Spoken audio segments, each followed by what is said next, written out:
Hi everybody, and welcome back to Lost Genre Reddit Stories.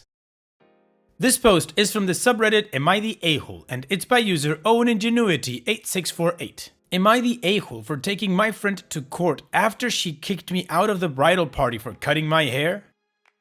For my friend's 3-day wedding, I had to buy 3 different dresses, including alterations and specific shoes, which totaled over $700. She also wanted specific hairstyles for each day. Unfortunately, starting in March, my hair started to deteriorate.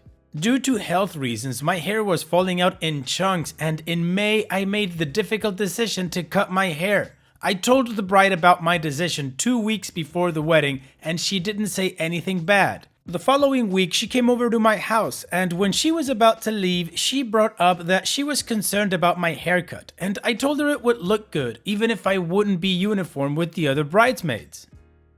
The following day, I received this message. It is a long message, so just imagine that I'm using my horrible whiny voice. After our recent conversations, I'd like to remind you of my boundaries. I've been very accommodating and graceful, but I can't allow you to disrespect me. As you know, my wedding has been something I've dreamt of for many years. Husband and I have invested a lot of money into the video and photos of this day, and as we reflect on this day in the future, we want to see our vision reflected in our memories. Since I asked each of you to be a bridesmaid in 2019, I've been very clear and very communicative in my request. The timing of your decision to cut your hair and not income in advance is very upsetting to me.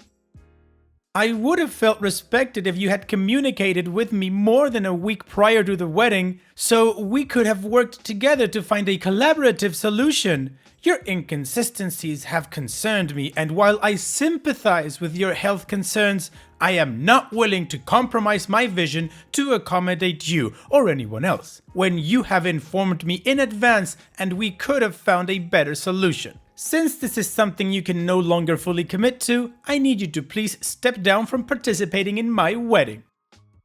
This was 3 days before the wedding. I immediately sent her and her husband an invoice asking them to reimburse for the dresses and shoes, keeping in mind that one of the dresses is still in her possession even though I paid for it. Neither of them replied, so I decided to take it to court.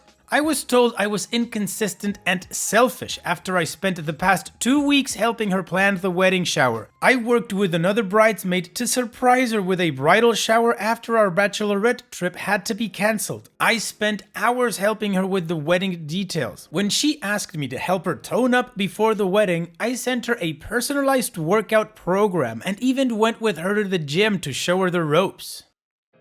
When I agreed to be her bridesmaid, I was more than willing to oblige with what she asked, even if at times it was a lot of time and money. I believe I might be the a-hole because I did agree to be a bridesmaid and knew what obligations I would have to meet financially and time-wise. I was willing to spend the money on the dresses and shoes as her bridesmaid, and technically I own the dresses now. So am I the a-hole for taking her to court because she kicked me out for cutting my hair?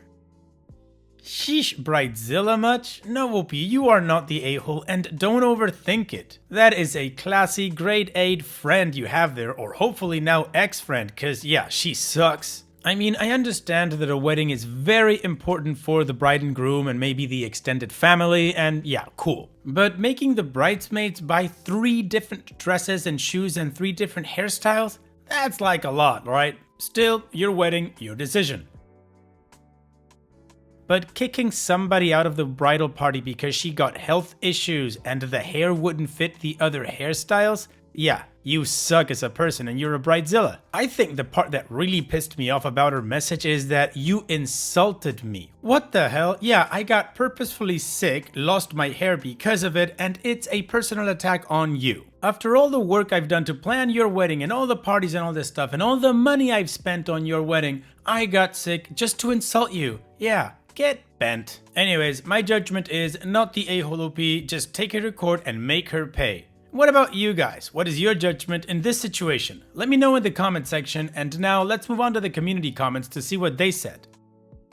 Bored with 3 kids says, not the a-hole, she's being a Bridezilla from hell. She has no concept of friendship. You accept your friends for who they are and stick by them, even through hardships, as long as they are reciprocating. You have accommodated everything she asked, paid a lot of money for her wedding, and did the best you could. Honestly, I feel like her vision is very unrealistic. I hope you get your money back at the very least. I can see if she requests that nobody dye their hair some crazy color before the wedding, but all the different dresses and hairstyles and everything is so weird to me. I've never heard of anything like this, honestly. This is just my opinion. Please update us. Good luck to you.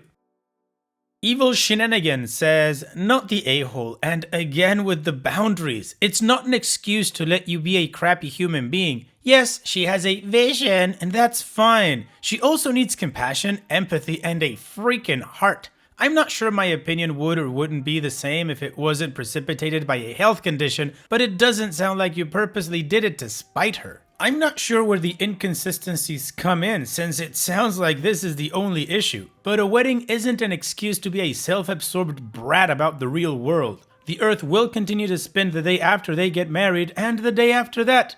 Things return to normal and she's making irreparable decisions.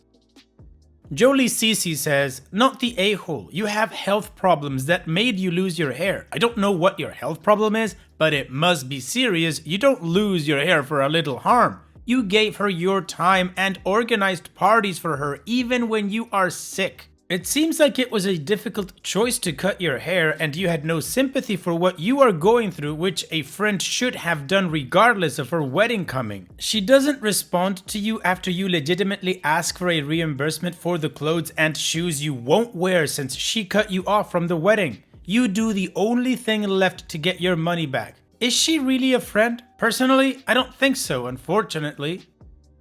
Additional information from OP's comments. The friendship is very much over for sure. I had been talking to her about my health issues and how it was affecting my hair, and I told her 2 weeks before the wedding when I made the decision. I had been obliged to every single thing she wanted. Dresses. It was 3 dresses for a 3-day wedding. Each day had a different outfit. Shoes, makeup, and jewelry. The last day of the wedding was a Monday, so even took off work. The only thing was my hair. I physically could no longer do any of the hairstyles, and unfortunately the wigs weren't an option because they were just too expensive, and the hairstyles she wanted would have required longer hair or braiding, which wouldn't have completely ruined my hair further. Luckily, conciliation court isn't expensive and no lawyers are needed, so it's cost me almost nothing to take her to court. She's definitely a handful. As much as I would love to ask for all the money back, which comes up to almost $2,000, I decided to just ask for the money I spent on dresses, dress alterations, and shoes, because I can't use them for anything. They aren't my style, and selling them will be hard because they've been altered to my body. I had actually helped her with hairstyles beforehand. I was telling her to make it easy for everyone to do and not expensive and time consuming. For the final day, which was a traditional wedding, I was going to help with braiding everyone's hair because I braid hair on the side. She wasn't going to pay me for it. While we spoke about that, I was also telling her about my hair issues and how I didn't know what to do because it was emotionally and mentally affecting me now, and that it was definitely a day by day with how I would have to face it. Luckily, I had friends who are in the legal system and they've helped me out and helped me prepare my case. I don't have a court date yet and probably won't for a while because of COVID, but I am prepared for it all and have all my evidence gathered from emails, texts, invoices, witnesses, etc. Honestly, the big reason why I'm taking her to court is that I want to hear her explain herself because I never got anything besides gaslighting and being called inconsistent and disrespectful. I want to see what ridiculous reasoning she's come up with. I have no problem with people who want elaborate weddings but be willing to pay for things. Your bridal party may not have the same financial means as you do, and also it's your wedding, not theirs. Anyway, I replied to her message and told her that I accepted her decision and that it was heartbreaking that I wouldn't be standing by her side because this is something she had said she dreamt about since we became best friends. When I didn't get a response to that, I tried calling her, hoping we could talk over the phone, but she never picked up. I also tried to message her husband asking him to talk to her, but he never responded me. It was 2 days after no response that I submitted my small claims to court. I haven't paid anything to get my case approved in conciliation court and won't be paying for anything for lawyers either. Even time-wise, everything was done online and just waiting for a court case. I thought our friendship was much deeper than that. The fact that she was at the house the night before for 3 hours just hanging out, talking and helping her with wedding stuff just to receive this the next day? I know for sure I don't want her in my life, but that doesn't negate that she's someone I loved, cared for, and all the memories of our friendship. Alright, so community says not the a-hole, and we got a lot more context regarding what was going on with this whole thing. So now let's move on with the update that was months down the line to see how the case went, if OP won or not, and how this story ends. This has been a long time coming. I've had a lot of people reach out to me asking what the results of the case have been. Unfortunately, I could no longer post comments on my previous post as well. I figured I would wait until everything was done to update everyone all at once. In December 2021, I got the notification that a court date had been set for February 2nd, 2022. It would be virtual, and since it's small claims, we would represent ourselves. I began gathering my evidence and created a virtual file which I shared with the court and her 7 days before the hearing. On the day she did show up, we were given the chance to settle, but that was unsuccessful. When we returned to the hearing, I found out she also had made a virtual file with her evidence, but never shared it with me. The court then made her share it, and what a surprise I had! She had copied my entire format for presenting evidence. Keep in mind that this is a format I created. She didn't even have the decency, or brain cells, to make something up herself. The hearing proceeded, and we were both given a chance to share our side. I won't go into the details of it, but it took probably 10 to 15 minutes. But I talked to a lawyer friend of mine who said I should show that I never broke any contract or terms for being a bridesmaid. It asked I was never inconsistent, didn't show up to events, etc. And evidence of purchases. The basic rundown of the categories, I would say, is 1. All the receipts for dresses, shoes, and dress alterations. 2. Conversations between the bride and I dating back to March 2021 show that I mentioned my hair problems. 3. Proof that she never said if I couldn't do the hairstyles I couldn't be at the wedding. And 4. Proof of being there for almost all events, including planning and holding multiple ones. And her defense was so stupid. She has screenshots of our messages after I responded to her kicking me out. She also included screenshots of a reporter who reached out to her regarding my first Reddit post, and then screenshots showing me wearing a wig for my birthday, almost 3 months after the wedding, which was actually a birthday gift from my sister. The screenshots of my birthday were weird because she blocked me on Instagram. And she also included screenshots of my Instagram story and Twitter because I was sharing this story as it was happening. Not sure what she thought that evidence would do because I have every right to post on my socials what I want. In my state, they do not give you a verdict right away and it can take up to 90 days. And so I waited and waited and waited and waited. Then yesterday, May 5th, almost 90 days after, I got a verdict. I won. She has been ordered to pay me a total of $808.94 for the dresses and shoes. I have to return 2 dresses and shoes I have to her. The verdict goes into effect on May 30th. I don't see her appealing it, or fingers crossed that she doesn't. Anyway, pretty much everyone has been on my side. I don't think she thought I was serious about this, but I was, and now she has to pay up. It wasn't even a stressful or expensive process. I literally did everything online and I paid a fee, $77, which is included in the amount she has to pay me back. The only downside is the wait because it took almost a year, but it was worth it. I didn't attend the wedding, but the little petty part of me wanted to and even wear the dresses, but I knew better. Instead, I got to attend a family reunion for my husband's family and meet new family. I was going to miss it for this wedding, so I'm glad I got to attend it. All in all, I am very happy with the outcome and so ready to close this chapter. Thank you to everyone who has been so invested in this with me. I hope this was the season finale you were looking forward to. P.S. My hair and health are doing much better. My 3 bald spots are growing again and I couldn't be happier. Well, OP, this is most definitely a happy ending. You got rid of a toxic non-friend and you got $808. Good for you. Hope your health keeps improving and all your hair grows back. Take care, OP, and thank you so much for sharing. Now, let's move on to the next post.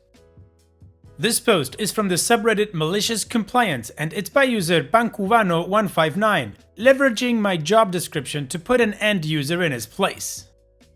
I used to manage a Cadillac dealership's network a couple of years ago. There was a car salesman who also liked to study computers in his spare time. Unfortunately, that also meant that he knew way too much to be absolutely dangerous. I would constantly get complaints about him bunking down on a specific floating desk on the floor and locking it out from anyone to use it but him. I reached out to management about it, but they didn't want to do anything about it, even though he was bypassing many security features like local admin, used a boot environment to give himself local admin, web filtering, unapproved apps, remoting, etc., all via a USB with a bunch of portable apps.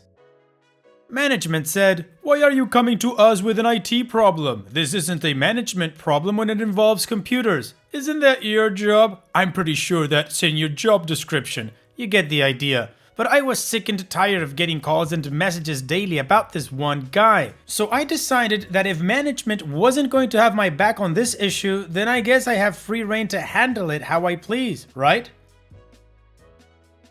Since I was dealing with an above-average user, I decided to go to the furthest extreme. I took a machine, imaged it to the same image as the floating desk machines, and went to town planning all the restrictions needed. BIOS locked with a password, boot to USB disabled, chassis locked and closed, no CMOs reset. Auto login to a generic sales account, USB disabled in Windows, desktop redirected to a folder on the file server with locked permissions, no delete, specific icons only. Chrome browser only, no Internet Explorer or anything else. Chrome bookmarks set to only what is needed. Log off removed, only restart or shut down. Even if he did manage to somehow log off, it would just log back into sales. And a litany of other basic Windows restrictions that essentially silos the machine to either Chrome or their car sales software. I brought all my changes and my purchase requisition for the locks over to management and was approved with no questions. I sold it as a necessary security measure and threw my weight around about how this is in my job description to address it and implement it. Spent an early morning rolling out all the changes before he came in. Late afternoon rolls around and he finally shows up.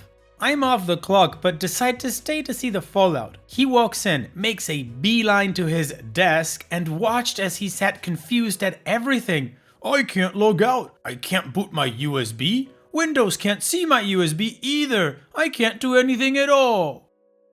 I watched in pure satisfaction as he just got up from the chair and walked around the sales floor aimlessly with nothing to do. The bonus part is after all the changes, whenever a different salesperson complained about the changes, all I needed to say was, "Sorry for the inconvenience. The changes were necessary due to a salesperson messing with the computers." I'm not allowed to say who it was though, so unfortunately the changes will need to stay. They all knew who it was though.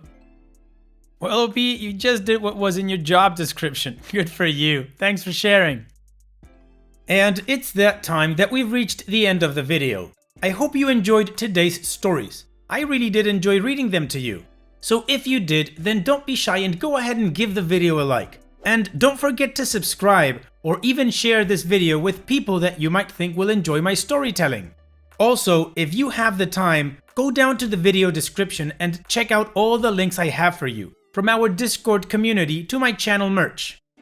And finally, I'd like to say thank you for watching. It really means a lot to me that you enjoy my videos. And having said all that, I'll see you guys in the next video.